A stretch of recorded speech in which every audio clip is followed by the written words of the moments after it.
Well, under Article 5 of the U.S. Constitution, states have the power to call a convention of states to propose amendments to the Constitution.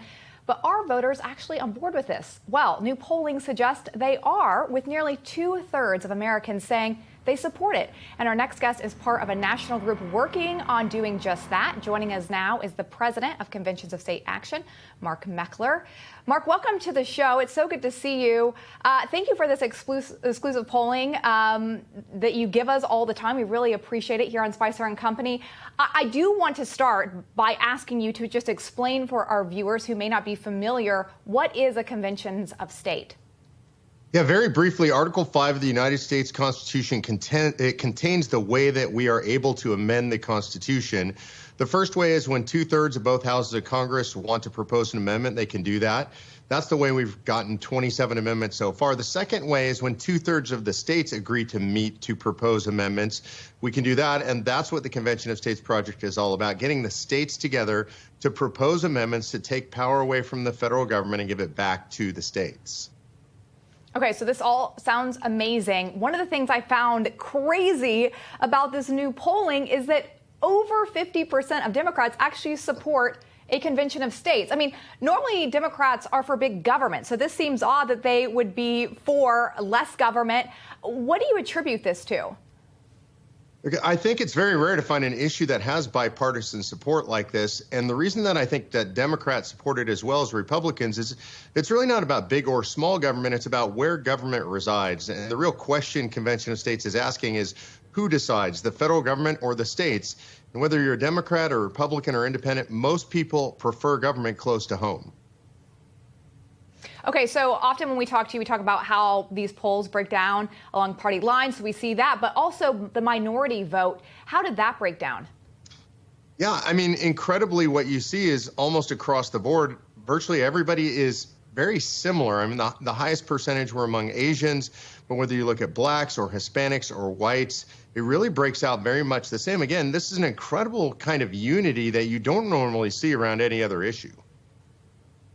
Yeah, it's actually unbelievable because a lot of people don't even know what a convention of state is. So to have this much unity around it is shocking. I will say you believe, I understand, that we could have a convention of states as early as 2024.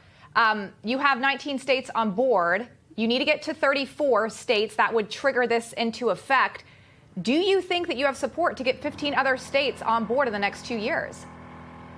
Yeah, I do. I mean, I think that's a stretch to push it that fast, but I do believe we can make that happen. If you look at the map, I mean, mostly it's going to be Republican-led states that are going to do it. Today, 31 states have both houses controlled by Republicans.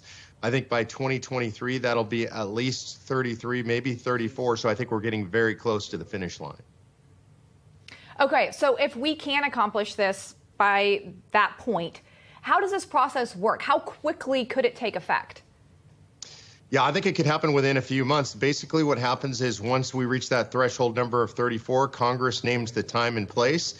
The states actually name their own delegations. They can send as many people as they like or as few people. Each state gets one vote, and they'll convene wherever Congress tells them they have to convene, and they would start deliberating immediately. Okay, so let me ask you this before we let you go, because if you get 34 states, you actually need 38 to be able to actually ratify any amendments. We are so divided right now as a country. Do you think that 38 states could agree on anything at this point? Yeah, you know, Lindsay, I know this sounds counterintuitive, but I think ratification is easier than getting to convention. And the reason I say that is I believe the only things that are going to come out of convention are very common sense things like a balanced budget amendment, which is supported by 85% of Americans. Term limits around the same, about 85%. Taking power away from the federal government, about 72% of Americans say the federal government's too big and does too much. So I think it'll be common sense, middle of the road kind of reforms. I don't think we have a problem getting to 38. All right. So if viewers are watching, they're like, okay, this may be the first time I'm hearing about conventions of state, or I've heard about it, but I didn't know there was this much interest in it. Where can they go to find out more?